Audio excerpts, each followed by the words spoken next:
A lot of this isn't going to make sense to you, and I'm sorry about that. I'm just going to start at the beginning, with the house.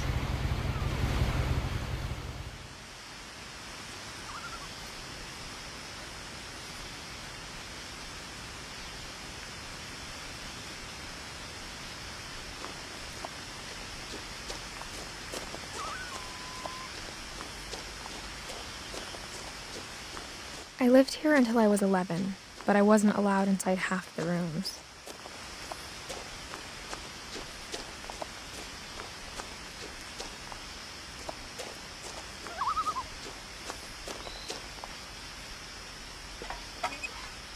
Inside the mailbox were bills from 7 years ago, marked urgent, open immediately.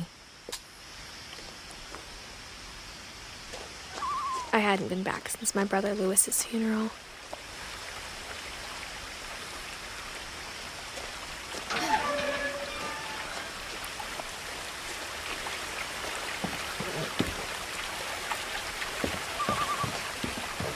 In her will, my mother left me a key, but didn't tell me what it unlocked. Maybe she thought I'd know, or she thought that the mystery would be enough to bring me back.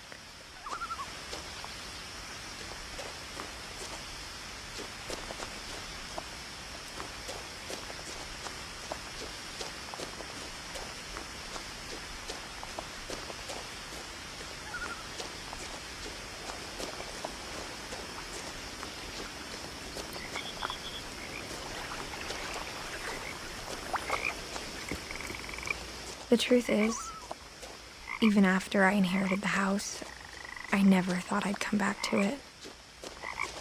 But now I had questions about my family that only the house knew the answers to.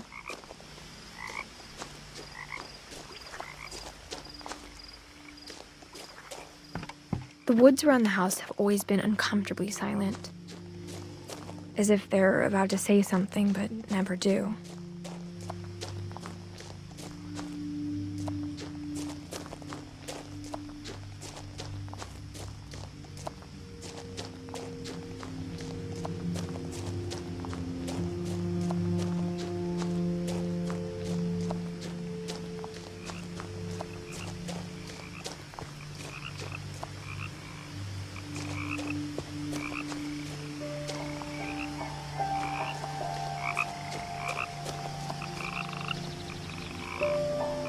The house was exactly like I remembered it, the way I'd been dreaming about it.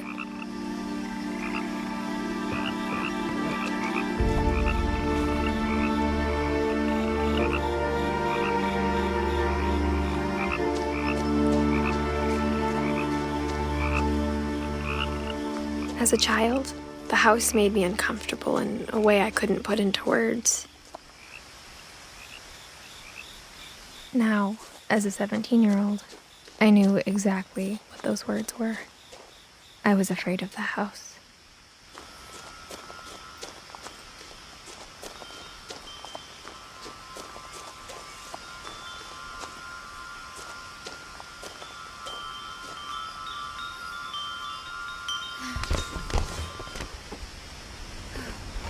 Crawling through the doggy door used to be a lot easier when I was 11.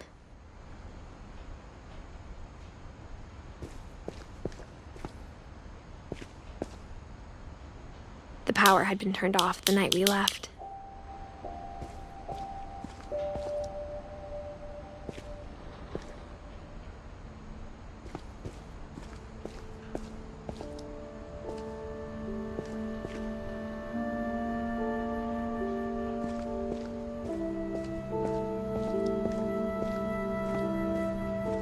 For the first time in years,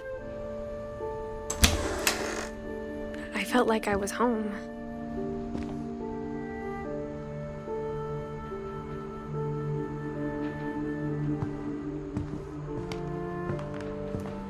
But instead of a family, there were just memories of one.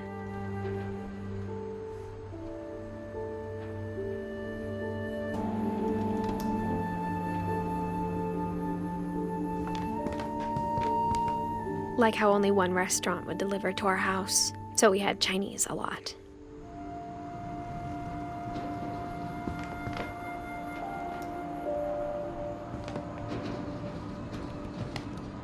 Or how after Louis started working at the cannery, we all got sick of eating salmon. Except our cat, Molly.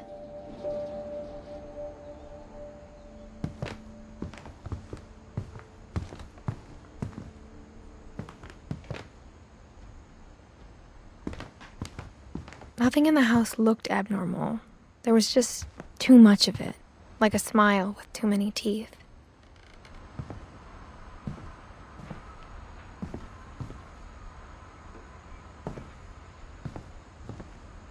My mom wasn't much of an optimist, but she never stopped believing that my brother Milton was alive.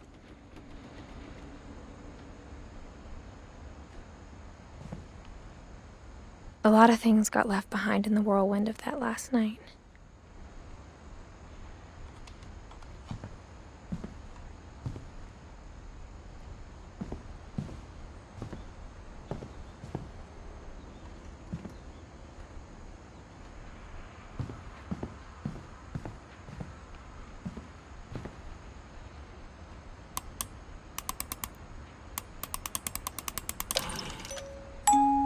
Great-Grandpa Sven built a music box for Barbara, along with the rest of the house.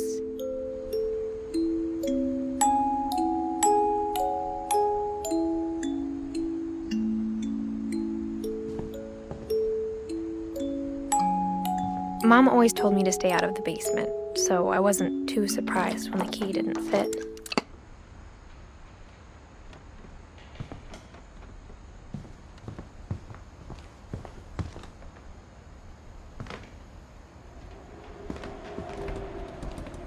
Even the fireplace had a story. Edie told me the bricks came from the original house, after it sank.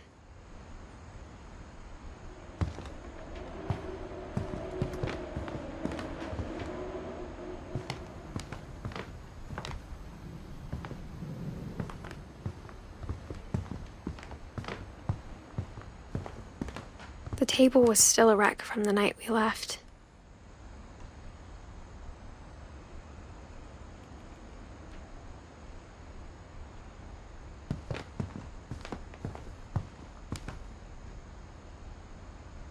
It was like a bomb had gone off, killing everyone but sparing the furniture.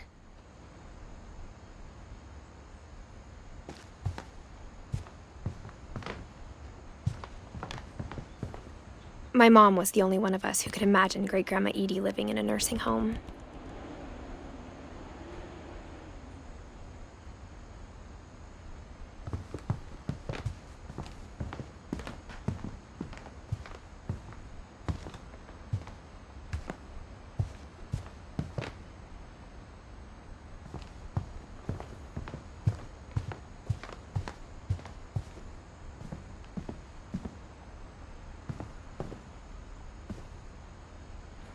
After Milton disappeared, Mom sealed up all the bedrooms. Then Edie retaliated and drilled peepholes.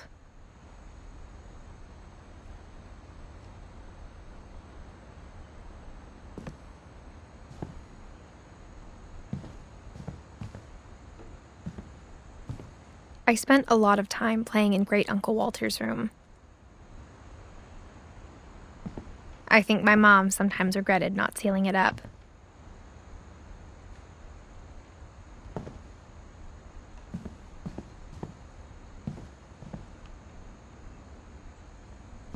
Louis told me there were secret passages, but I never believed him.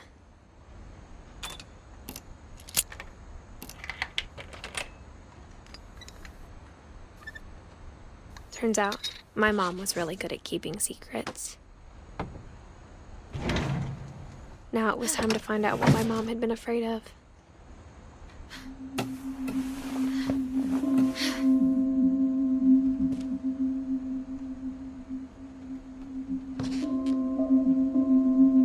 From the paintings on the wall, it was clear my brother Milton had been here before me. Reading this, maybe it sounds like I had a plan. But I had no idea what was behind that door.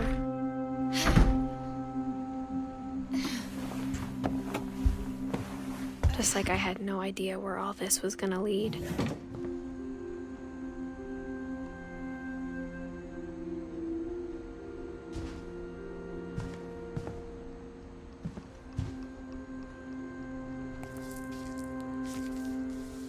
December 13th, 1947. Dear Diary, I'll be gone soon, but I wanted to tell somebody about what's gonna happen.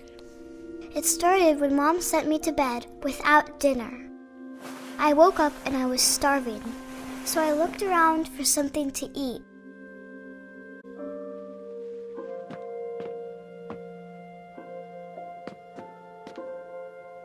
My Halloween candy was all gone.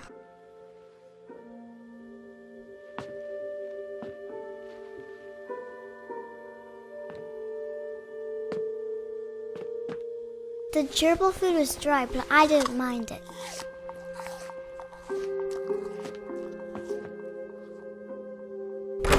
Mom, can I come out now? Sweetheart, it's late. Go to sleep.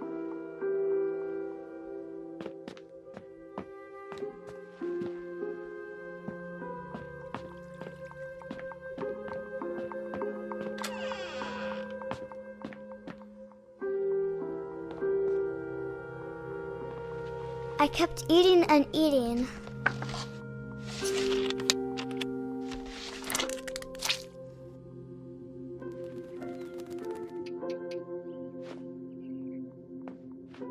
I ate a lot of things that night.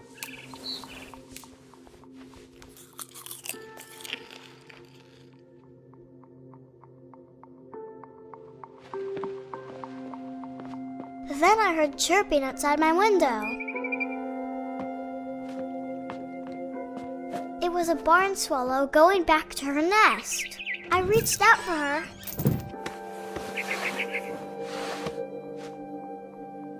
And suddenly, I was a cat.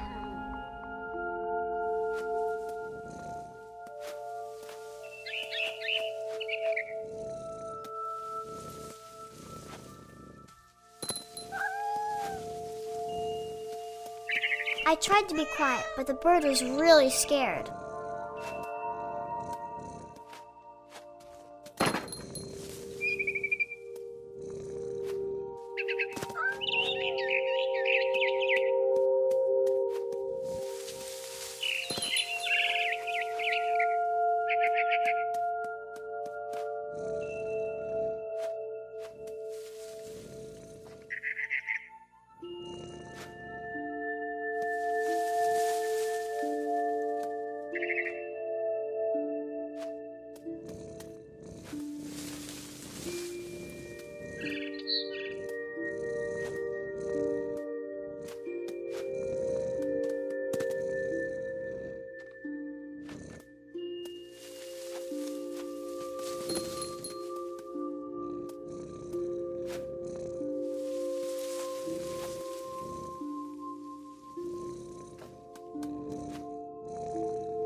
Mom and Dad didn't even look at me.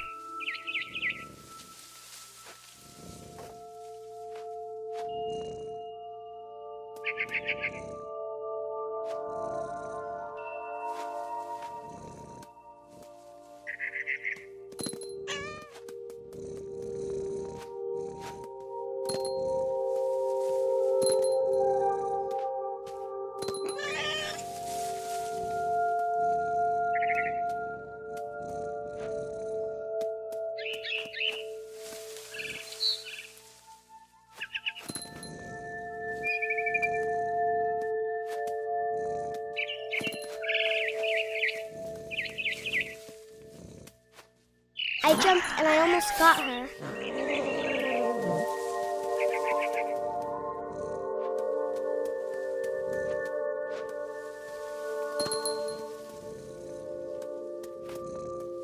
I could tell she was getting really tired.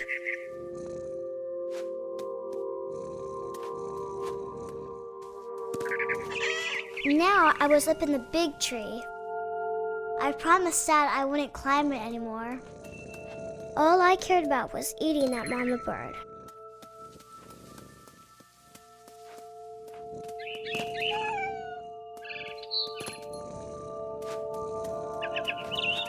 I gobbled her up. And suddenly, I was an owl. First, all I heard was the wind. Then I heard little teeth nibbling in the grass.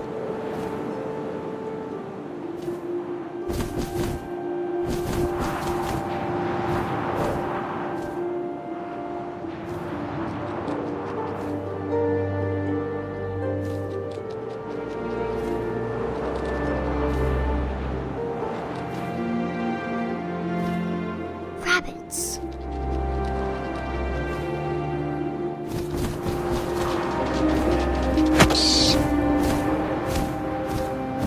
I imagined his face looking up and seeing mine through my talons. I swallowed him up, and I didn't chew one bit. Then I flew off to find something bigger.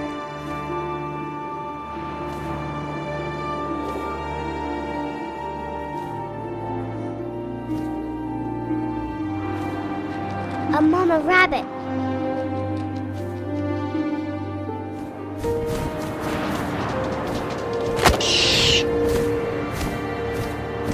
She was almost too big to carry. I started choking, but I couldn't stop eating. And suddenly, I was a shark.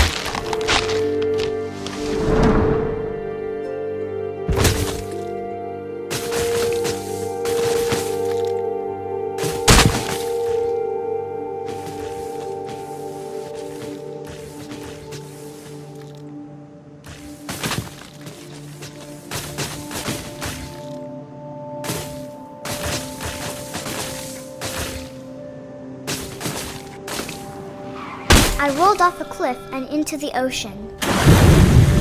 Now, I was hungrier than ever.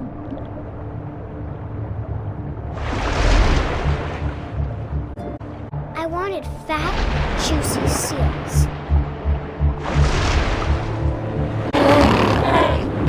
I tore off her flipper, and it tasted really good.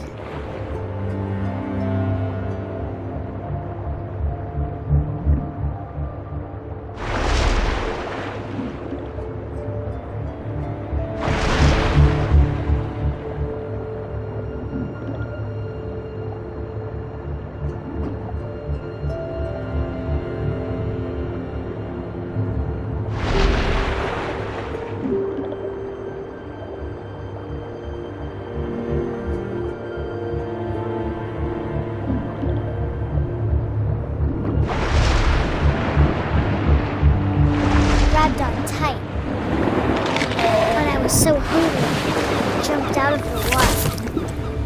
When I opened my eyes, everything had changed.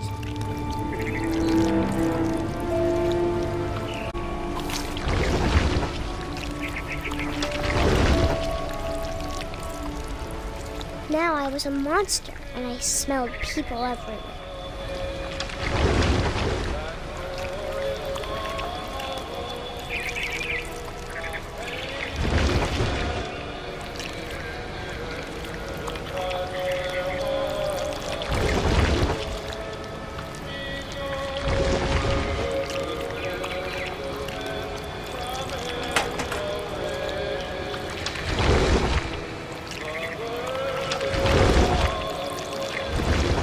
I was big, but I moved real quiet.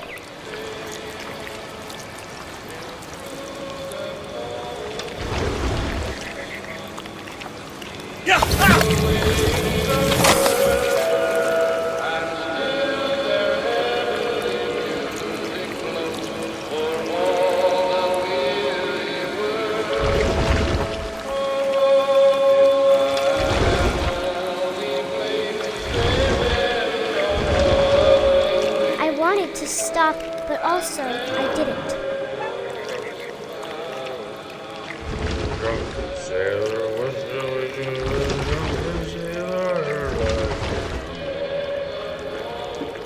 His belly was rusty, razor, his belly was rusty, his belly was rusty, razor. What shall we do with a drunken sailor?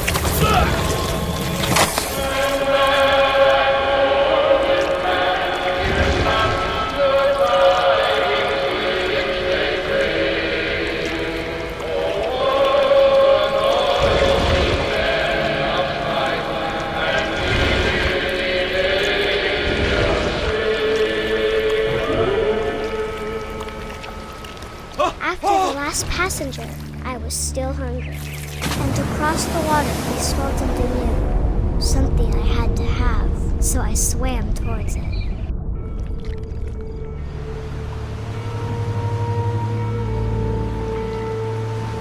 I slithered onto the sand, and the good smell went into an old pipe.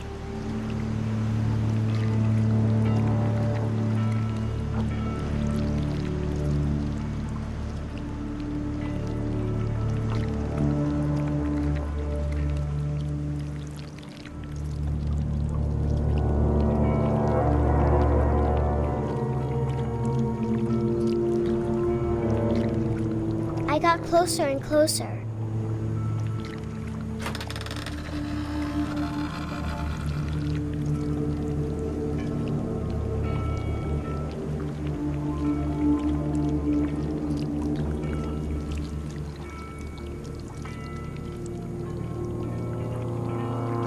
All my stomach started growling. And suddenly, I was me again. I held my breath for a long time, but I couldn't hear anything. I think it's waiting for me to fall asleep. But it's not going to wait much longer. It needs to feed, and we both know I will be delicious.